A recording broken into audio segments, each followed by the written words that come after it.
వరద సాయంపై గుంటూరు నగరపాలక సంస్థలో రాజకీయం నడుస్తోంది. ముంపు బాధితులకు 9.5 కోట్ల సాయం చేసినట్లు కమిషనర్ చూపిన లెక్కలపై దుమారం రేగింది. దాతలు చేసిన సాయాన్ని తాము సాయం చేసినట్లు చూపి కమిషనర్ కోట్లు దోచుకున్నారని ఆరోపణలు వెల్లువెత్తుతున్నాయి.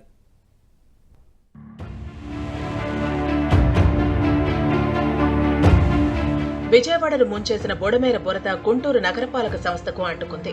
వరదల సమయంలో నగరపాలక సంస్థ నుంచి 9.5 కోట్ల రూపాయల ఆహార పదార్థాలు పంపినట్లు నగర కమిషనర్ పులి శ్రీనివాస్ లెక్కలు చూపడం దుమారం రేపింది.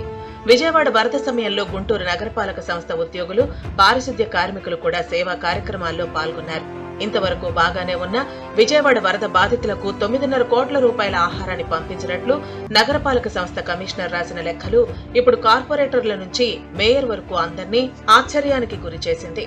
గుంటూరు కార్పొరేషన్ నుంచి 9.5 కోట్ల రూపాయల ఆహార పదార్థాలు సాయం చేశారా అంటూ ప్రజాప్రతినిధులంతా ముక్కును వేలేసుకుంటున్నారు. ఇదే అంశంపై ఇటీవల జరిగిన కౌన్సిల్ సమావేశంలో నగర డిప్యూటీ మేయర్ డైమండ్ బాబు లెక్కలు తేల్చాలని పట్టుబట్టారు. అయితే సరైన సమాధానం చెప్పకుండా కమిషనర్ ఆగ్రహంతో ఊగిపోయి కౌన్సిల్ సమావేశాన్ని బాయ్కాట్ చేసి వెళ్లిపోయారు. కమిషనర్ కు మద్దతుగా మున్సిపల్ ఉద్యోగులు కూడా ఆందోళన బాట పట్టారు. ఒక మనిషిని అన్ని రకాలుగా హింసించడం పద్ధతి కాదు. మాట్లాడే పదజాలం బాగుండాలి. ఐఏఎస్ ఆఫీసర్ చూడకుండా కూడా మాట్లాడుతూ ఉంటే ఎక్కడుంది భయం? దాంట్లో పరిపాలన నుంచి మాకు భద్రత కల్పించండి. రేపేం జరిగింది దాని భయంతో మేము ఉద్యోగాలు చేయలేము. నా 32 ఏళ్ల సర్వీసులో ఇటువంటి డిప్యూటీ మీద నేను ఎప్పుడు చూడలేదు. నేను కూడా ఎవరు ఉద్యోగస్తులు పర్సనల్ గా పిలిచి బెదిరించడం దాఖలాలు కూడా లేవు.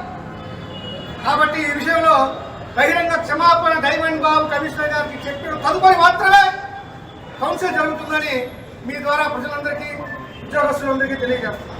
సభ్యులు అడిగిన ప్రశ్నకు సమాధానం ఇవ్వకుండా బాయ్కాట్ పేరుతో నాటకాలు ఆడుతున్నాడని డిప్యూటీ మేయర్ డైమండ్ బాబు ఆగ్రహం వ్యక్తం చేశారు. ఓ రాజకీయ నాయకుళ్లా కమిషనర్ వ్యవహరిస్తున్నాడని, దోచుకున్న కోట్ల రూపాయలకు లెక్కలు చెప్పాల్సిందేనని పట్టుబట్టారు. 9 కోట్లు కాదు 90 కోట్లు ఇద్దాం. ఈ 90 కోట్లు 9 కోట్లు అక్కడ ప్రజలకి సక్రమంగా చేరిందా లేదా అనేదే మా లెక్క. మేము అడిగే ప్రశ్న ఏంటంటే, నువ్వు ఖర్చు పెట్టిన 9,24,00,000 రూపాయలు 100కి 100% అక్కడ బుడమేరు వాగు బాధితులు ఎవరైతే ఉన్నారో వాళ్ళకి పూర్తిగా చేరుంటే, మీకు చిత్తశుద్ధి ఉంటే నిరూపించుకోవాల్సినటువంటి బాధ్యత కమిషనర్ పైన ఉన్నది. డిప్యూటీ మేయర్ డైమండ్ బాబు లేవనెత్తిన 9.5 కోట్ల రూపాయల వరద సాయంపై అధికార పార్టీ సభ్యులు కూడా ఆశ్చర్యం వ్యక్తం చేస్తున్నారు. నిధుల ఖర్చుపై లెక్కలు తేల్చాలని టీడీపీ కార్పొరేటర్లు కూడా డిమాండ్ చేస్తున్నారు.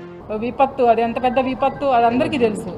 అలాంటి సమయంలో గవర్నమెంట్ తరఫున ఈ మన మున్సిపాలిటీ తరఫున వెళ్ళిన నిధుల గురించి వీళ్ళు వక్రీకరించి ఏదో పడితే అది మాట్లాడటం, ఆ విషయం వెలుగులోకి వస్తుందని వీళ్ళు ఏదో బెదిరించటం, అక్కడేదో అన్యాయం జరిగింది అనేసి చెప్పి వీళ్ళంతటి వీళ్ళు ఊహించుకొని దాని కమిషనర్ మీద రుద్ది, ఎందుకు కమిషనర్ గారిని అడిగితే ఇస్తారు కదా డీటెయిల్స్, అదంతా పక్కన పెట్టేసి డీటెయిల్స్ తీసుకోకుండా దాని గురించి ఏంటో వివరాలు తెలుసుకోకుండా ఆయన ఏదో దాటేస్తున్నారు, భయపడుతున్నారంటే ఎందుకు భయపడతారు? ఎవరైనా ఎన్నో డిపార్ట్మెంట్లు అక్కడ వర్క్ చేస్తూ ఉంటాయి. మీ దగ్గర ప్రూఫ్లు ఉన్నాయా? కమిషనర్ గారు దాని గురించి ఏదో చేశారని, అన్యాయం అవినీతి చేశారని మీ దగ్గర ప్రూఫ్ ఉందా?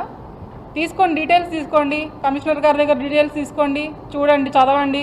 ఎక్కడన్నా మీకు దాంట్లో అన్యాయం కనిపిస్తే రాయండి, పైకి రాయండి, గవర్నమెంట్కి రాయండి. అది ఆ విపత్తు టైంలో కమిషనర్ గారికి కొన్ని పవర్స్ ఉంటాయి, గవర్నమెంట్ నుంచి తెచ్చుకుంటారు. అప్పటికప్పుడు యాక్ట్ చేయాల్సిన పనులు ఉంటాయి. అవి తీరిగ్గా కూర్చొని డైమండ్ బాబు గారిని అడగాలి, డిప్యూటీ మేయర్ని అడగాలంటే కుదరదు. అవన్నీ ఏదో ఒక విధంగా వాళ్ళని ముప్పేట దాడి చేస్తే వాళ్ళు భయభ్రాంతులకు గురవుతారు, వీళ్ళకి ఎవరు సపోర్ట్ లేకుండా చేయాలి అనే ఉద్దేశం తప్పితే మీలో నిజంగా సభలో ఏం కావాలో ప్రజలకి అన్న ఉద్దేశంతో పెట్టిన ప్రశ్నలు కాదు. ఆల్రెడీ మీరు పెట్టిన ప్రశ్నకి ప్రతి డాక్యుమెంట్ రూపేణ ఆ రోజు కార్పొరేషన్ నుంచి ఒక ఇది ఇచ్చారు, ఆన్సర్ ఇచ్చున్నారు.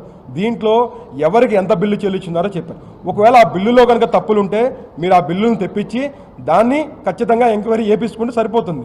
మొత్తంగా వరద సాయ నిధుల అంశం రాజకీయ రంగు పులుముకుంది. కమిషనర్ కి అండగా ఉద్యోగులు ఆందోళన బాట పట్టగా కార్పొరేటర్లు మాత్రం లెక్క తేల్చాల్సిందేనని పట్టుబడుతున్నారు.